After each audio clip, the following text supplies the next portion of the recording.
기도하시겠습니다. 하나님 아버지 감사합니다. 너무나도 귀한 우리 모든 성도님들 다시 말씀의 자리, 은혜의 자리를 불러주시고 하나님 앞에 설 수 있도록 인도하여 주시니 참으로 감사드립니다. 하나님, 이 시간 말씀이 선포될 때 성령 하나님께서 우리와 함께하여 주셔서 이 시간 하나님을 깊이 만나는 시간 되게 하시고 주의 음성 듣는 시간 되게 하시고 우리의 믿음을 굳게 세우는 복된 시간 될 수 있도록 인도하여 주옵소서. 우리 주님 예수님의 이름으로 기도합니다. 아멘.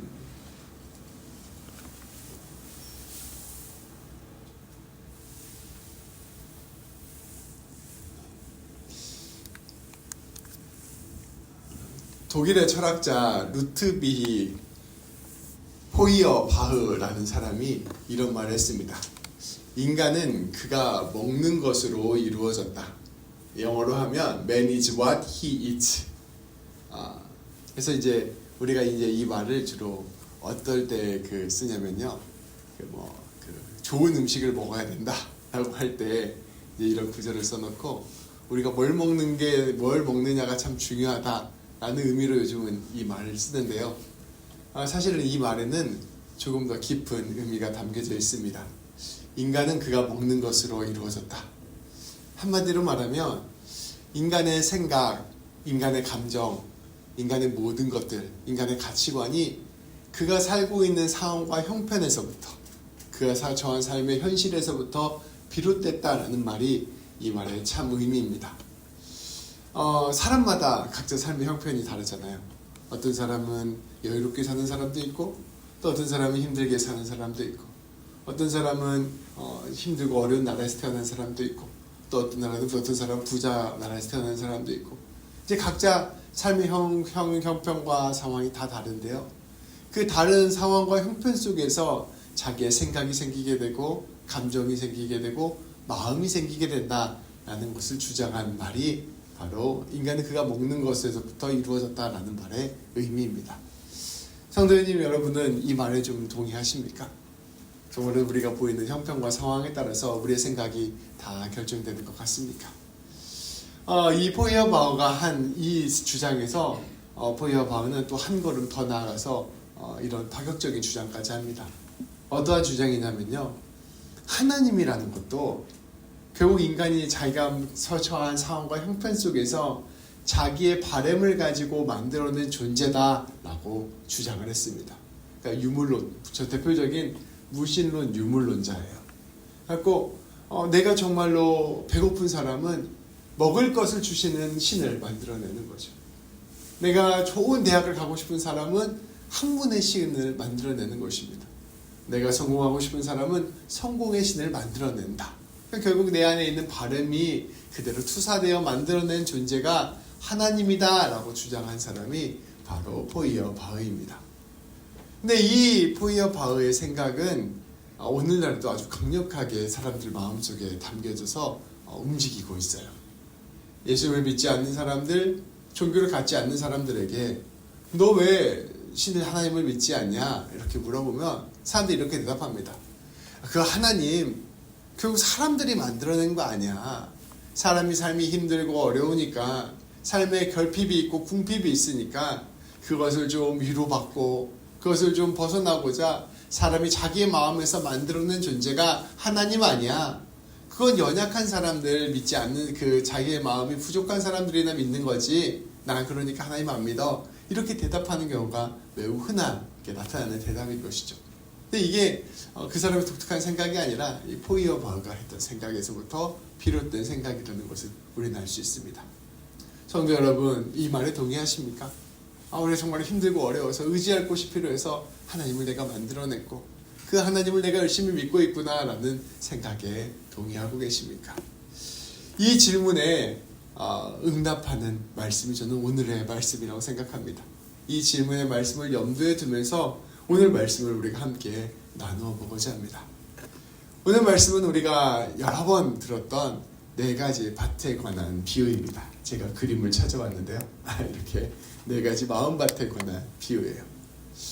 예수님께서 하나님 나라에 관하여 설명을 하실 때 이 씨를 뿌리는 비유를 가지고 하나님 말씀을, 하나님 나라를 설명해 주셨습니다. 예수님의 비유는 이러합니다. 어떠한 씨 뿌리는 자가 나와서 밭에 씨를 뿌렸다. 근데 첫 번째 뿌려진 씨앗은 이 길가에 뿌려졌다. 이 씨앗이 싹트기도 전에 새가 날라와서 그 씨앗을 다 가져가 버렸다. 어떠한 두 번째 씨앗은 돌밭에 뿌려졌다. 그래서 씨앗이 이제 싹을 틔웠는데 이 돌밭이다 보니까 뿌리를 깊게 내리지 못한 상태가 되어버렸다. 햇살이 뜨겁게 내리치니 결국 그 햇살 때문에 그 뿌리가 다 말라 비틀어져서 이 씨앗이 죽게 되어버렸다. 세 번째 씨앗은 가시밭에 떨어졌다. 흙이 있으니 뿌리를 내리고 어느 정도 자리가 잘 잡아서 자라나게 되었는데 이상 자라다 보니 가시나무가 위에 있어서 더 이상 자라지 못하고 가시나무에 막혀서 그만이 싹이 죽고 말았다. 네 번째 뿌려진 씨앗은 좋은 밭에 뿌려졌다. 그래서 이 씨앗이 잘 뿌리를 내리고 잘 뻗어 올라가 꽃을 피우고 30배, 60배 결실을 맺었다. 이 네 가지 밭이 바로 너희들이다. 너희들은 어떠한 밭이 되겠느냐라고 우리 예수님께서 비유로 말씀하여 주신 것이죠. 이 네 가지 비유에는 각각의 의미가 있다는 것도 우리 예수님께서 이어서 말씀해 주셨습니다. 길가에 떨어진 씨앗은 냉담한 마음을 의미합니다. 하나님의 말씀을 듣고 싶지 않아 하는 마음이에요. 그래서 말씀의 씨앗에 딱 떨어졌더니 새가 와서 그 씨앗을 쪼아 먹어버린 것입니다. 이게 말씀이 선포되는데 사탄 마귀가 와서 우리의 말씀을 바로 가져가서 아예 말씀이 우리 안에 자리 잡지도 못하게 되는 그러한 형편이 바로 첫 번째 비유입니다. 두 번째 비유는 말씀을 받아들이기는 하는데 이 말씀이 마음 가운데 심겨졌는데 고난과 어려운 환난이 닥치다 보니 그 말씀을 지켜내지 못하고 죽어버렸다라는 게 두 번째 말씀입니다. 여기서 포인트는 뿌리가 잘 내리지 못했다는 거예요. 뿌리가 내렸다는 것은 바로 하나님과 우리 사이에 깊은 인격적인 교제가 있다는 것을 의미합니다.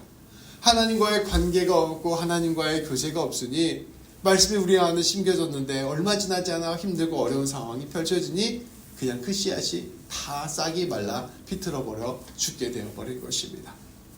세 번째는 세상의 유혹과 염려를 뜻하는 말이었습니다.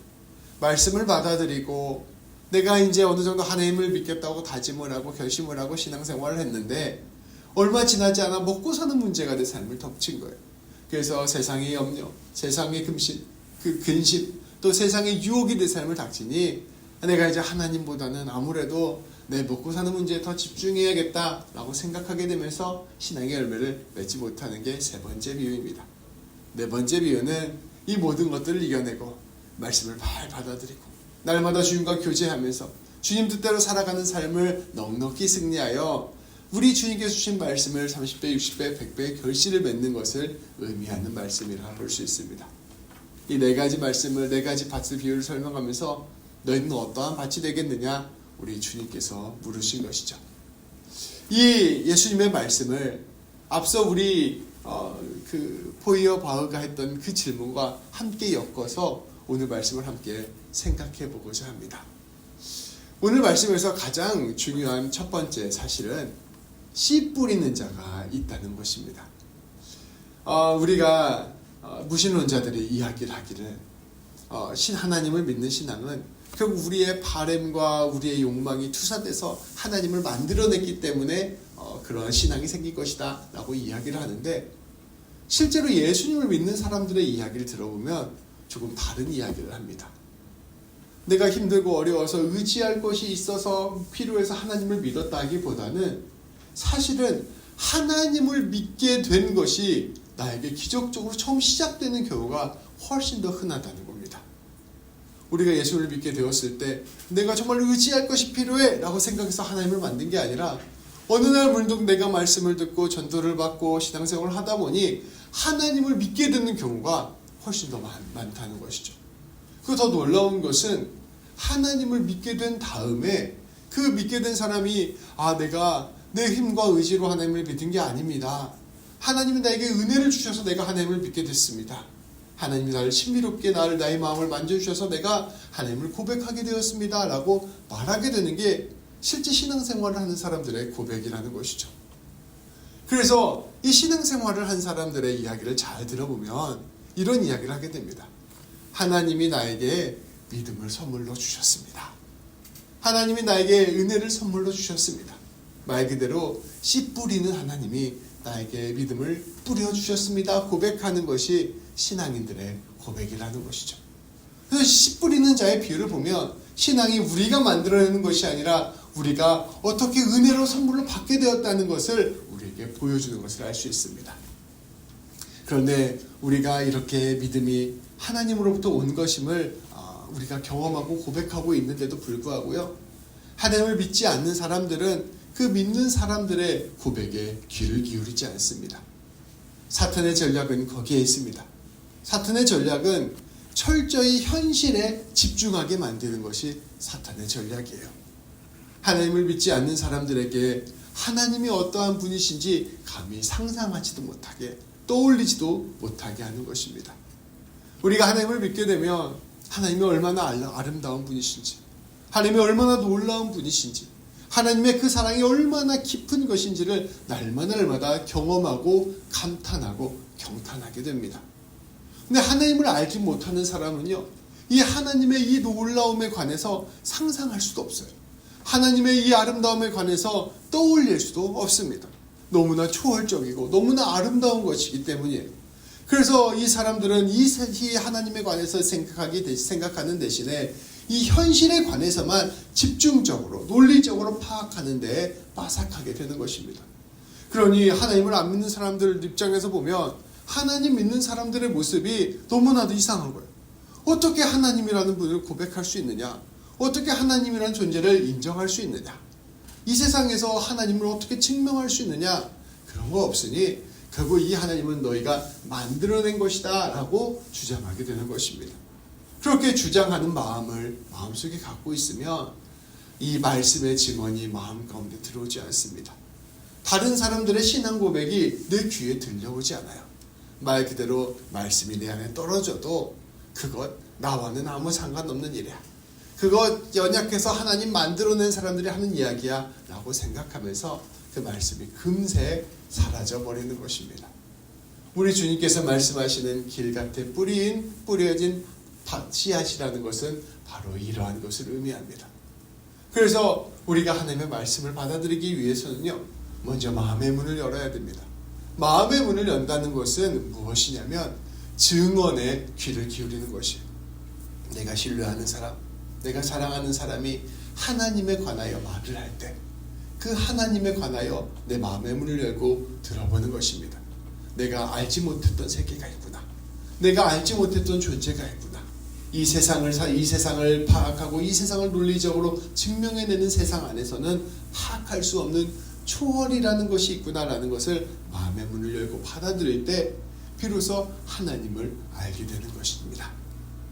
이렇게 하나님의 말씀을 마음으로 받아들이고 하나님을 따라가게 될 때 이 하나님의 말씀, 내가 경험한 하나님이 내가 만들어낸 하나님인가 아니면 실제로 존재하시는 하나님인가를 확인할 수 있는 매우 중요한 두 가지 방법이 있습니다. 그것이 바로 두 번째와 세 번째 밭의 이야기입니다. 두 번째 밭은 고난과 환난에 관하여 이야기하고 있습니다.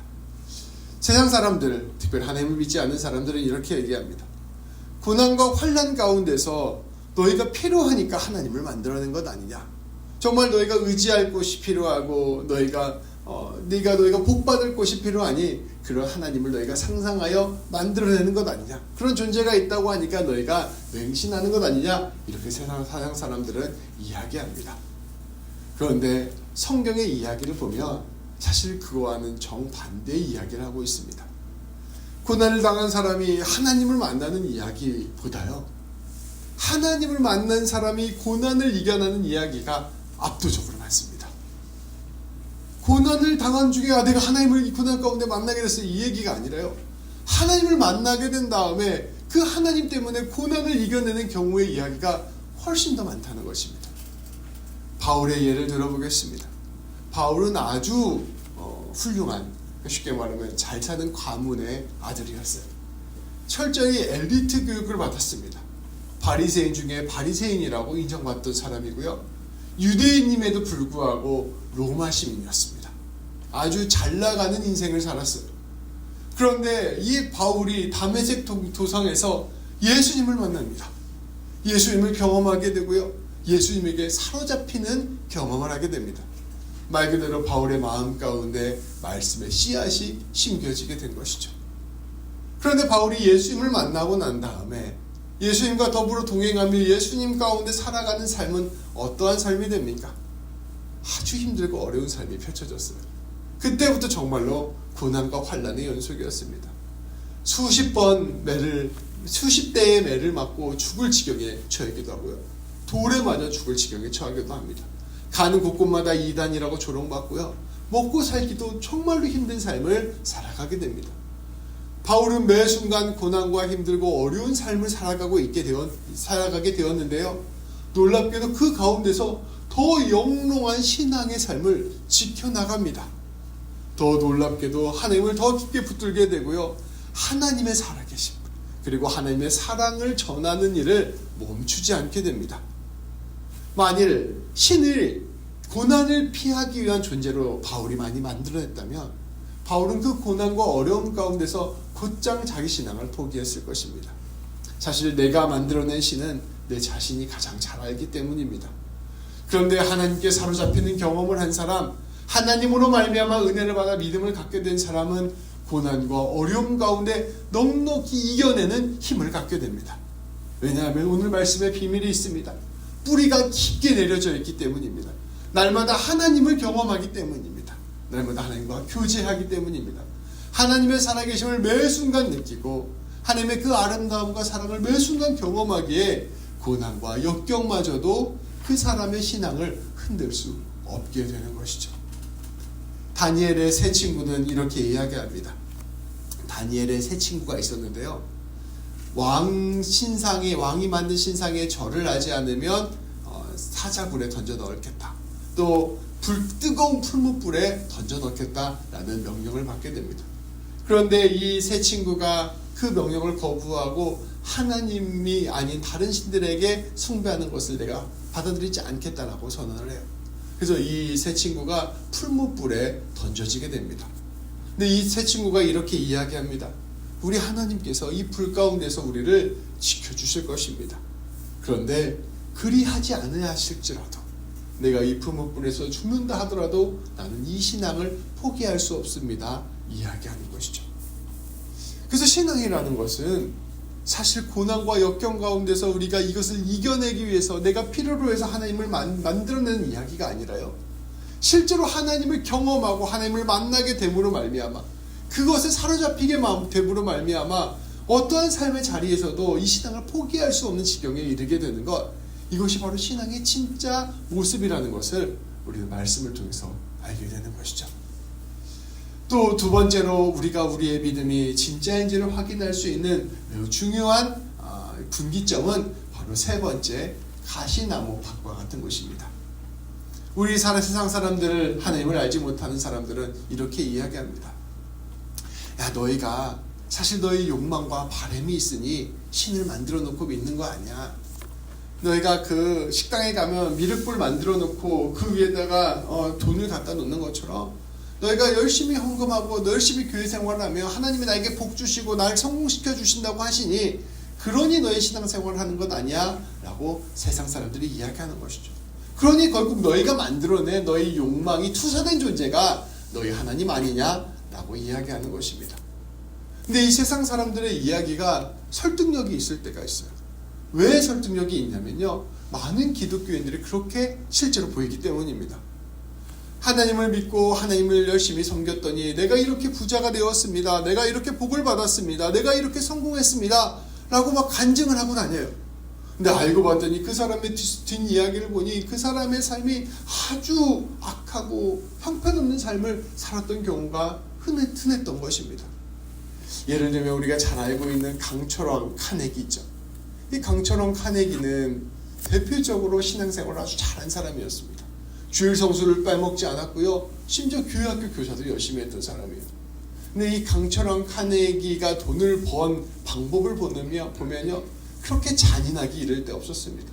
수많은 사람들의 돈을 빼앗는 삶을 살았어요.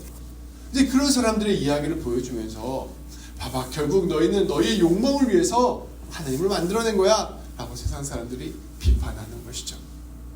그런데 우리가 예수님의 이야기, 성경의 이야기를 깊숙이 들여다보면 이 이야기와 우리가 말했던 그런 잘못된 사람들의 모습과 예수님의 이야기가 맞지 않다는 것을 볼 수 있습니다. 우리 예수님은 끊임없이 우리에게 갈림길에 설 것을 요구합니다. 너희가 세상을 사랑할 것이냐 아니면 하나님을 사랑할 것이냐, 너희가 세상의 정욕과 이생의 사랑, 이생의 아름다운 것들을 따라갈 것이냐 아니면 우리 주님 예수 그리스도의 십자가를 따라갈 것이냐, 끊임없이 이야기하는 것이 바로 우리 예수님의 가르침입니다.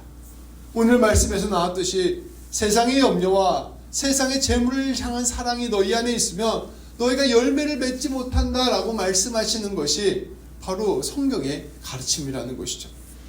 내가 만일 그 욕망과 내 탐욕을 위해서 하나님을 만들어내는 것이라면, 혹은 그것을 위하여 하나님을 섬기는 것이라면 필연적으로 그 신앙의 도상 가운데서 갈림길을 만날 수밖에 없다는 것이죠.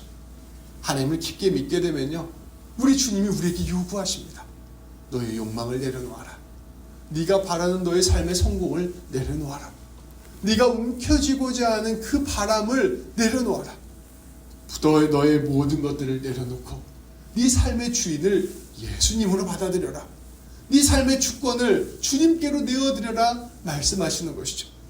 실제로 신앙생활을 하는 사람들의 증언을 살펴보면 이러한 이야기가 끊임없이 펼쳐지는 것을 알 수 있습니다. 신앙생활은 우리가 만들어내는 것이 아니고요, 주님이 우리를 사로잡는 것입니다. 주님이 우리를 사로잡히고 그 사로잡힌 뼈 가운데 걸어가게 되면 우리 주님께서 십자가의 길 앞으로 우리를 이끌고 간다는 것이에요. 너희가 욕망을 선택할 것이냐, 염려를 선택할 것이냐, 하나님을 선택할 것이냐. 그리고 그 가운데서 내가 지금껏 바래왔던 것, 내가 지금껏 꿈꿔왔던 것, 내가 지금껏 붙들고 살아가고자 했던 그 모든 우상들을 내려놓고 우리 주님께로 걸어가는 것이 바로 신앙의 여정입니다. 그래서 신앙생활을 하면 결국 신앙은 내가 하나님을 붙잡는 것이 아니라 하나님이 나를 붙잡는 것이라는 것을 깊이 경험하게 되는 것이죠. 그래서 고난과 환난, 그리고 세상의 염려와 유혹이 우리의 신앙의 진정성을 확인하는 풀무불과 같다는 것을 알게 되는 것이죠. 그래서 이 모든 것들을 뚫고 나가는 신앙인은 결국 하나님의 살아계심을 경험하게 됩니다. 하나님의 살아계심을 고백할 수밖에 없게 되는 것이죠. 내가 하나님을 믿는 줄 알았더니, 내가 하나님을 붙들고 내가 하나님을 만든 줄 알았더니 하나님이 내 인생 가운데 찾아와 주셔서 내 인생을 붙들어 주시고 나를 빚어주시고 나를 귀한 열매로 만들어 주시는구나 라는 것을 깨닫게 되는 것이죠. 하나님이 나와 함께 하시니 나는 이제 어떠한 고난과 환난 가운데서도 넉넉히 승리할 수 있다는 것을 고백하게 되고요. 하나님이 나와 함께 하시니 난 세상의 자랑과 세상의 유혹을 넘어서서 하나님이 원하시는 선한 길을 걸어갈 수 있게 되었다 고백하게 되는 것이죠. 그리고 그러한 사람이 이 세상 가운데 하나님을 드러내는 빛과 소금의 역할을 감당하는 사람이 된다는 것입니다. 그래서 결국 세상 사람들이 말하는, 하나님을 알지 못하는 사람들이 말하는 신앙인의 모습과 실제로 신앙인의 삶에 들어가서 신앙 가운데서 하나님을 경험한 삶의 모습은 오히려 정반대의 모습이라는 것을 우리는 알 수 있게 되는 것이죠. 그래서 결국 그렇게 하나님을 진짜로 경험한 사람, 그 하나님의 사로잡히게 살아간 사람, 하나님을 사랑하고 그 뜻대로 부르심을 입은 자들은 모든 삶이 합력하여 선이 되고요, 30배, 60배, 100배의 결실을 맺는 삶을 살게 되는 것입니다. 성도 여러분, 오늘 이 말씀이 우리 성도님들에게 어떻게 다가옵니까?